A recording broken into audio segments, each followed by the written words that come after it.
Hola, ¿qué tal? ¿Cómo estáis?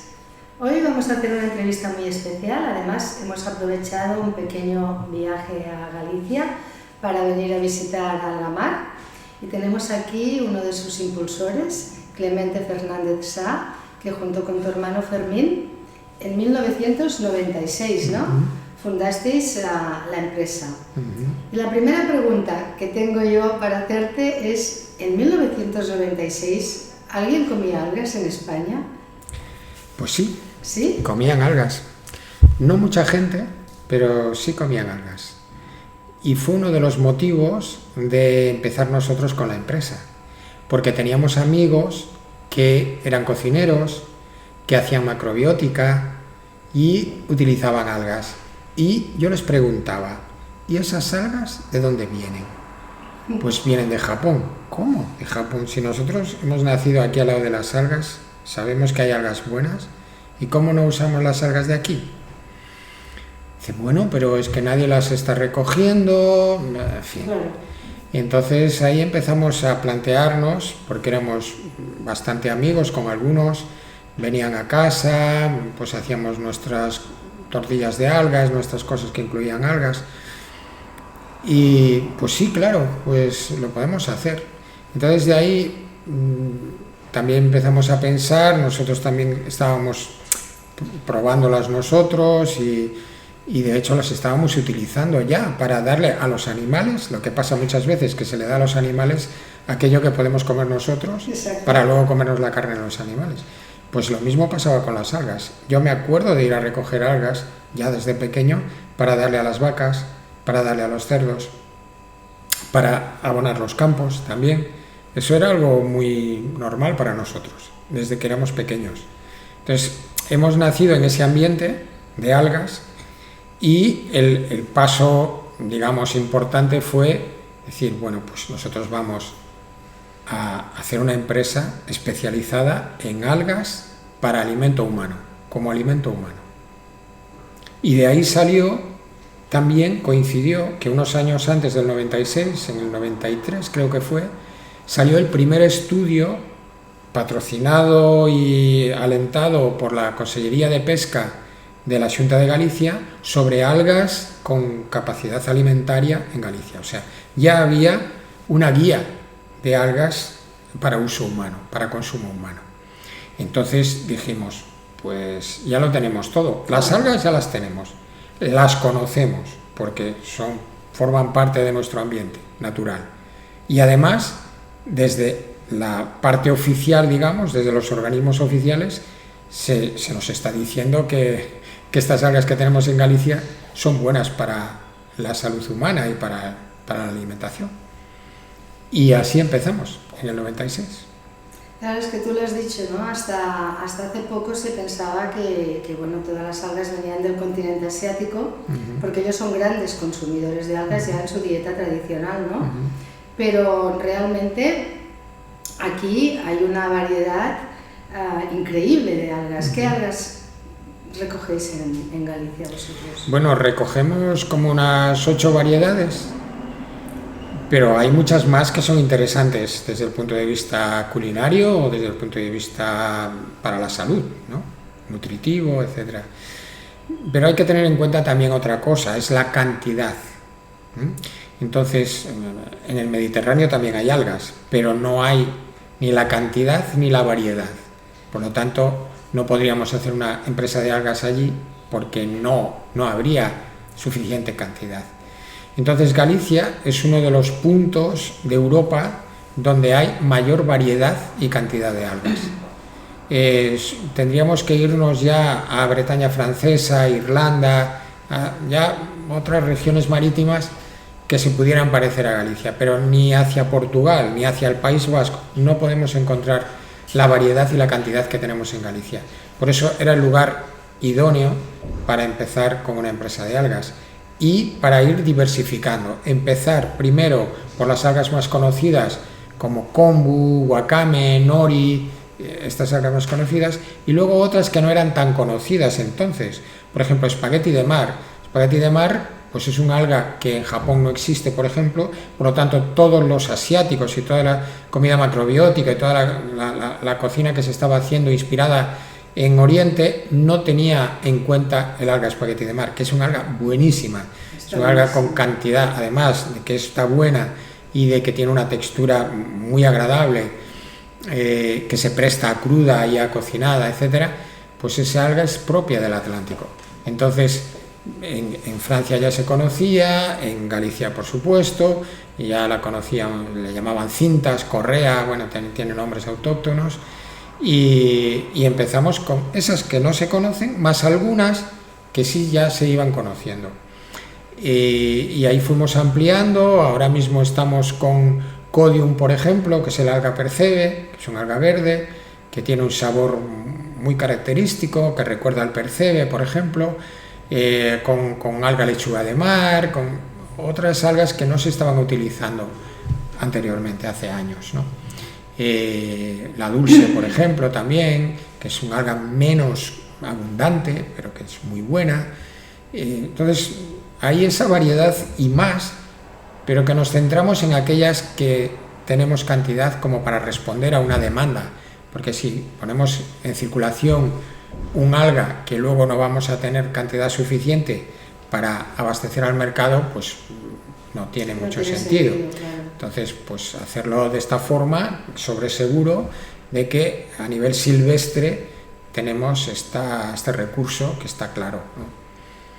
Luego se pueden cultivar también las algas, de hecho, como ya comentamos a menudo, pues las algas orientales, las algas japonesas, chinas, pues son mayormente cultivadas, un 80 o 90% son cultivadas. Aquí de momento no es necesario cultivar, pero puede que sea necesario con el tiempo. Eso está desarrollado ya, o sea, eso ya se ha probado, ya se ha experimentado en Galicia. Ya ha habido universidades implicadas, la Universidad de Santiago, la Universidad de Coruña. Aquí ya tenemos desarrollos de experimentos de cultivo de algas que cuando se necesite se pueden poner en marcha. Porque, perdona, ¿te he cortado? No. Porque lo que comentabas tú, claro, las cultivadas en estos países lo tienen que hacer básicamente también, me imagino, por un tema de consumo, porque el consumo allí de algas es generalizado, ¿no?, en toda la población, pero el hecho de cultivarlos o no, que siempre son mejores silvestres, es como la verdura recién cogida, ¿no?, es lo mismo, pero el hecho de cultivarlos o no, ¿incide en su calidad nutricional o no? Depende del tipo de cultivo que se haga, porque la palabra cultivo no es lo más adecuado, no tiene nada que ver con una huerta, no tiene nada que ver. Simplemente se preparan plántulas en laboratorio que después se insertan en unas mallas y esas mallas van al mar. Pero donde se desarrollan es en el mar, o sea, es el mar quien las cría. Por lo tanto, depende el inicio y después cómo estén de juntas. Si están demasiado pegadas, demasiado juntas para mayor cantidad, para aprovechar mejor el espacio, porque claro, son estructuras que también son costosas, que pueden ser arrastradas por el mar, por lo tanto tienen que tener una consistencia, tienen que ser fuertes y tienen su coste también. Entonces, para aprovecharlas mejor, a veces se ponen unas densidades de algas que son muy altas, o sea, están muy espesas. Si están muy espesas, entonces lo que pasa siempre, o sea, si aprovechas demasiado algo, pues te pueden salir algún problema en ese cultivo. Pero no es porque se traten porque haya que sulfatarlas o haya que, ¿sabes?, como puede pasar en las huertas, ¿no?, que hay que tener más cuidado. Allí es el mar y el sol los que, igual que una planta silvestre. Entonces yo, por ese lado, excepto si se cultivan de esa manera, que no entra bien el sol, que están muy juntas, muy apiñadas, digamos, entonces tendrían una calidad nutricional menor, pero por eso, si están suficientemente espaciadas, que el agua por supuesto la tiene y el sol le llega, la luz del sol, no hace falta que sea sol directo, es la luz lo que necesitan para hacer su función clorofílica, para fijar minerales, para todo esto. Entonces, bien, preferimos que sean silvestres, siempre es lo ideal, están creciendo donde ellas por naturaleza deben crecer, y ellas también seleccionan, es decir, unas aguas que no están limpias o que no están suficientemente frías, hay algas que ya no crecen. Las algas alimentarias en general ya no crecen ahí. Es decir, el agua tiene que ser fría. Por ejemplo, el agua de Japón es un agua fría y está para unos paralelos muy parecidos a Galicia. Pero aparte del paralelo es que aquí hay aguas frías. Entonces, si vas ya, por ejemplo, hacia el interior del Golfo de Vizcaya, que las aguas no están tan frías y no hay rías, porque el litoral, la costa en Galicia es muy sinuosa, da muchas curvas, entrantes, salientes, mar abierto, contrastado con mar abrigado. Eso favorece la variedad de algas. Portugal tiene una costa muy recta. Claro, las corrientes, ¿no? Las corrientes y las diferentes exposiciones. O sea, una costa muy expuesta, muy batida por el mar, crecen un tipo de algas, pero otras necesitan un agua que no sea tan batida para crecer. Por ejemplo, el alga nori. La alga nori le gusta más un agua más tranquila. Entonces, se adapta mejor a zonas no tan rompientes. El alga común puede aguantar. Sí, el aguacame igual también. Exactamente. Después la profundidad también influye, bueno, hay otros factores, ¿no? Pero básicamente esto, que la diferencia de condiciones de la costa, por su propia configuración, favorece también que haya variedad, que haya mucha variedad. Es decir, que las rías, además, lo que llamamos las rías, que no tiene nada que ver con ríos, es decir, no es agua dulce, es agua salada. Lo que pasa es que tiene entrantes, golfos que entran, y se llaman rías aquí, como fiordos se llaman en Noruega y por ahí. Bueno, total, que aquí tenemos las condiciones para que esas algas crezcan y que crezca cantidad de vida. O sea, hay unas condiciones ideales para que se genere biomasa dentro del mar. O sea, una cantidad de biomasa similar, dicen los biólogos, a la que puede existir en las selvas tropicales, dentro del agua de la costa gallega. Esto hace pues que el pescado, el marisco, las algas, todo crezca pues muy bien, porque está en su medio. Claro. Y con relación a los nutrientes de las algas, parece ser que en Irlanda, cuando hubo la gran hambruna, ¿no? Mucha población sobrevivió gracias al alga dulce. Por lo tanto, esto nos da una idea de la capacidad nutricional que tienen las algas. No es simplemente un condimento, sino que tiene muchísimo más, ¿no? Porque tienen fibra, oligoelementos, grasas saludables, o sea, y proteínas, ¿no? Esto hace que a lo mejor podamos hacer también un consumo más responsable del pescado, de otro tipo de proteína animal, si incluimos algas. ¿Cómo lo ves tú esto? Sí, siempre digo que las algas no son una panacea, como no hay nada que lo sea, pero las algas son excepcionales a nivel nutricional. O sea, no hay ningún alimento que tenga tanta concentración de sales minerales y oligoelementos como las algas, ninguno. Luego, aparte de los minerales y los oligoelementos, que son la base, o sea, en el agua de mar, como sabemos, está toda la tabla periódica y las algas están ahí, viviendo en ese medio y fijan eso. Pero aparte de eso, están, como decías, las proteínas, que son de alto valor biológico, quiere decir que todos sus aminoácidos están presentes, con lo cual no solamente aprovechamos las proteínas de las algas, sino que estamos aprovechando las proteínas que puede tener el arroz, que puede tener las legumbres, que pueden tener ciertas verduras, que puede tener incluso la carne, pero que no es completa en algunos aminoácidos, o el pescado, etc. Entonces hacen también un poco de como que ayudan a que el resto de proteínas se pueda aprovechar mejor, porque ellas aportan esos aminoácidos que los tienen en completo, ¿no? En la proteína que tienen, a nivel de proteínas. A nivel de fibras también es un alimento súper interesante, porque aparte de la fibra insoluble, que podemos decir como el salvado, que hace de escoba, que barre los intestinos, etcétera, que nos ayuda mucho, tienen la fibra soluble. La fibra soluble es específica de las algas, son los ficocoloides, que también se llaman a nivel biológico.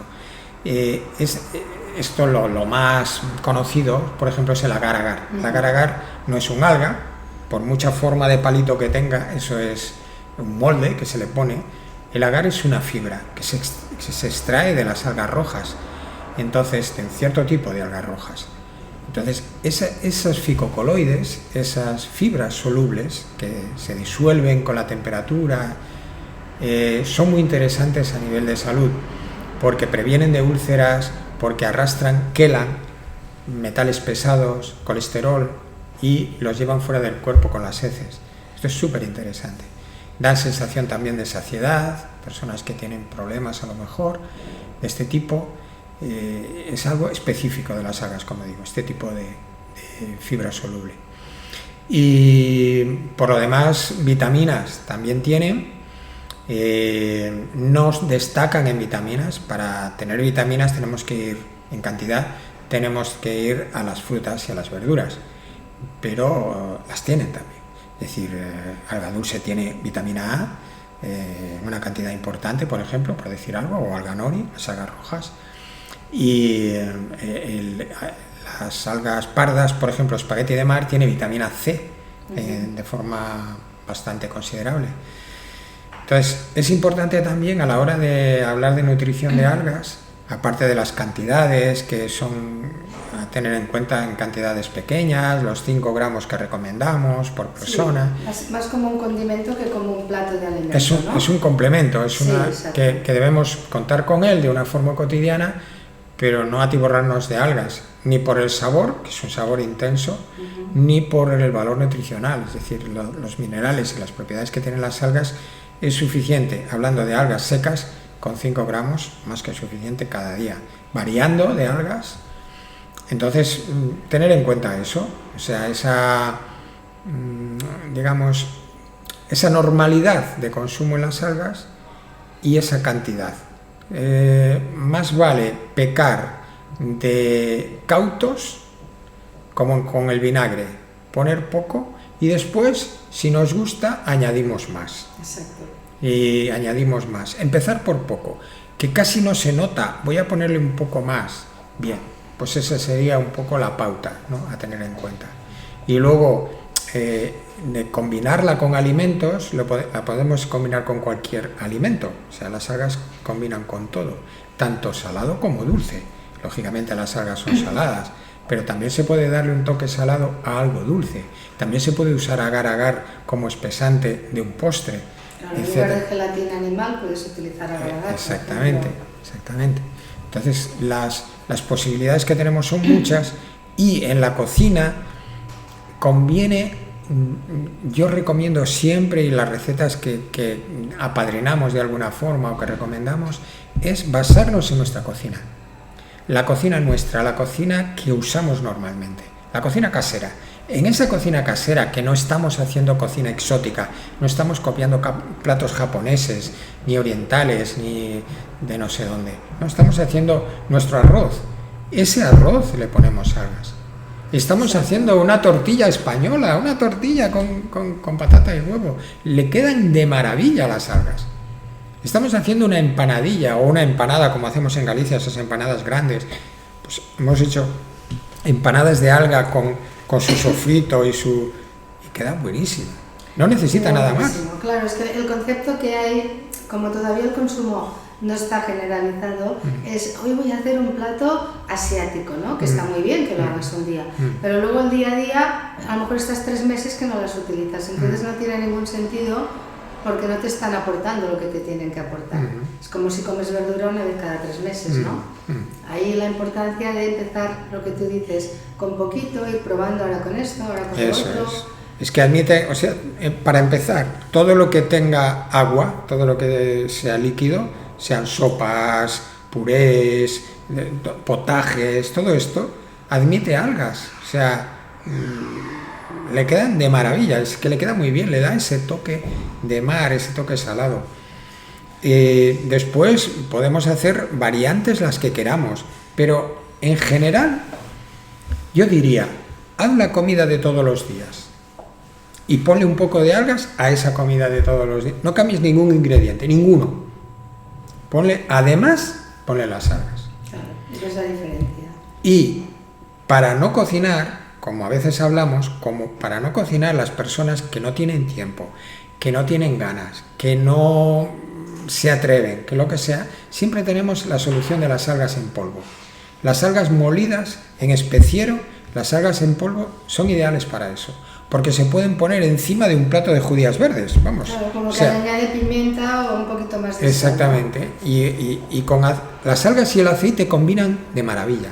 O sea, se le echa un poquito de aceite y parece que realza, ¿no? Como tantas cosas, ¿no? Sí. Una ensalada sin aceite se queda un poco así.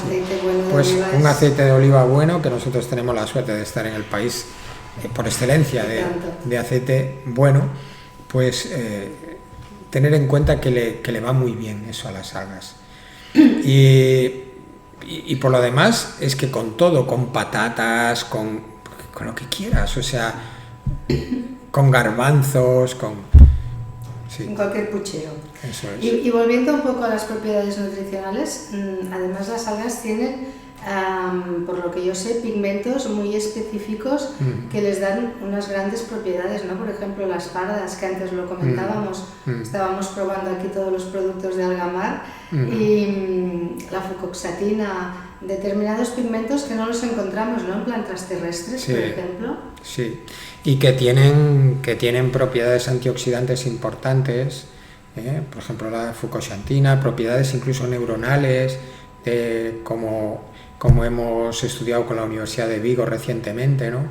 Hemos sacado unos superfoods, unos super neurofoods que llevan precisamente alga parda, concretamente extracto de guacamo, rica en fucoxantina, y que se ha demostrado que favorecen los intercambios neuronales y que previenen la degeneración neuronal, etcétera. Esto es lo último, o sea, lo último que se ha descubierto en algas. Todo lo demás que ya sabíamos, que ya se había publicado en el CSIC, en las universidades de Santiago, de la Complutense, tal, pues ahora viene enriquecido por esto último, ¿no? De la Universidad de Vigo. Los tenemos cerca y la verdad que no habíamos tenido trabajo conjunto hasta hace como 4 años y vamos a continuar porque por ahí se ha abierto como una importante vía de investigación y de descubrimiento de todavía más cosas, ¿no? O sea, las ficoeritrinas, por ejemplo, de las algas rojas. Claro, esto es increíble. Para las personas que nos escuchan que quizá no lo saben, tiene sus pigmentos específicos, eso además es de la clorofila, ¿no? Eso es. Que a veces pensamos clorofila todo verde, pero está ahí, pero a lo mejor no se ve, ¿no? Eso es. Es lo que llamamos la clorofila enmascarada. Clorofila enmascarada quiere decir que hay clorofila, pero tiene un color diferente al verde. ¿Por qué es diferente al verde? Porque el color verde, en las capas superiores del agua de mar, de los niveles del agua de mar, el color verde se capta más fácilmente. Pero si vamos a profundidad, necesitamos más oscuros, pigmentos más oscuros para que capten la luz solar, porque al final las algas necesitan luz solar para crear la función clorofílica, entonces tienen clorofila, pero no siempre es verde esa clorofila. Por lo tanto, todas las algas son ricas en clorofila, aunque no sean verdes. Claro, está enmascarada la clorofila. Exacto, es lo que se llama en biología la clorofila enmascarada.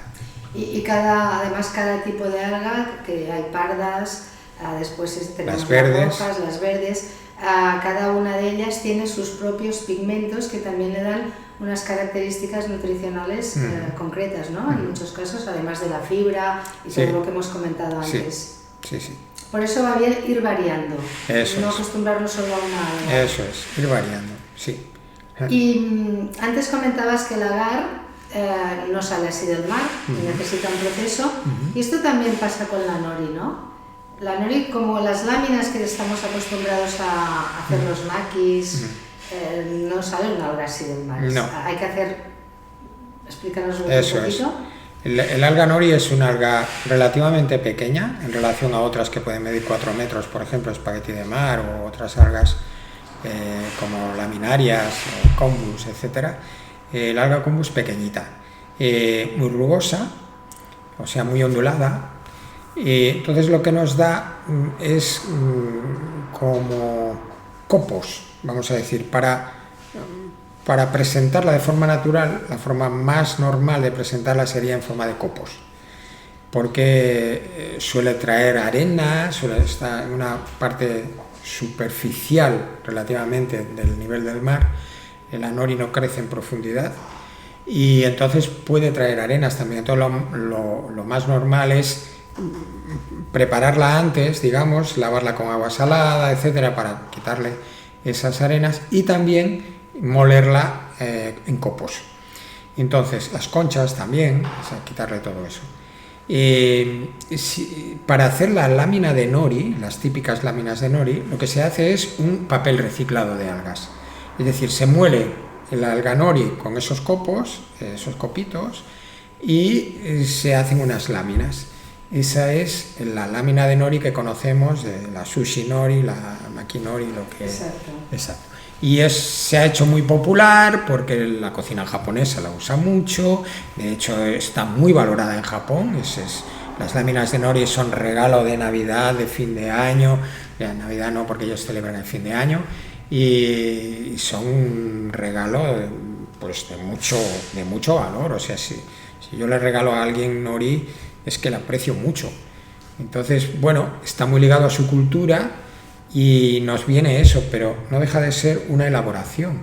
De la misma forma que las algas típicas japonesas que no hay aquí, como son arame y ziki, también son elaboraciones, no es así al natural.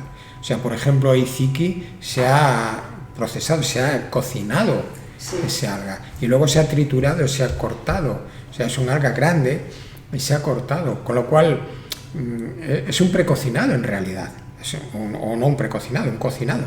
Y con arame algo parecido. Entonces, los japoneses llevan muchos cientos de años de tradición, claro, de algas, y ha habido pues transformaciones que ellos han hecho para poder hacerlo pues más diversificado, más atractivo, más, claro, su cocina es muy variada, muy súper compleja. Entonces tienen muchos recursos y tienen muchas formas de presentar lo mismo. Entonces, pues con las algas pasa eso también. Claro. Es todo un mundo de las algas, un mundo además súper interesante. Yo soy muy fan de las algas desde hace años y bueno, yo creo que es algo que os recomiendo a todos que empecéis a utilizarlas, si no habéis empezado ya, en pequeña cantidad, y vayáis probando la que más se adapte a vuestro paladar. Y hoy Clemente está muy ocupado, nos ha dedicado este ratito, pero a ver si en otro momento venimos con más tiempo y podemos hablar de más cosas. Y te lo agradezco mucho, este rato que nos has dedicado, y la degustación de antes todavía más. Y nada, pues mucha suerte y espero... Gracias. También habéis podido ver los secaderos, que es una parte muy importante, sí, donde utilizamos como combustible renovable astilla, restos forestales de la zona, que es un recurso que abunda aquí y que es local. No estamos utilizando petróleo, ni gas, ni electricidad como combustible para secar nuestras algas. Y también decir que tenemos como también fuente de energía placas fotovoltaicas para nuestras máquinas, nuestra luz, para nuestras instalaciones, que hay 25 kilovatios de potencia, con lo cual, bueno, tratamos de ser coherentes dentro de lo posible con un proceso natural, ecológico, que no solamente sea el producto, el alimento en sí ecológico, sino que el procesado, el elaborado, la manipulación también lo sea. Esto es muy importante. Además, los envases, no utilizáis plástico. Esto es muy importante, lo que tú dices, no solo el producto final, sino toda la filosofía de empresa, que creo que es algo que también tenemos que tener en cuenta a la hora de comprar, aunque sea ecológico. Pues muchísimas gracias, Clemente, y gracias a vosotros por escucharnos, y nos vemos en la próxima entrevista.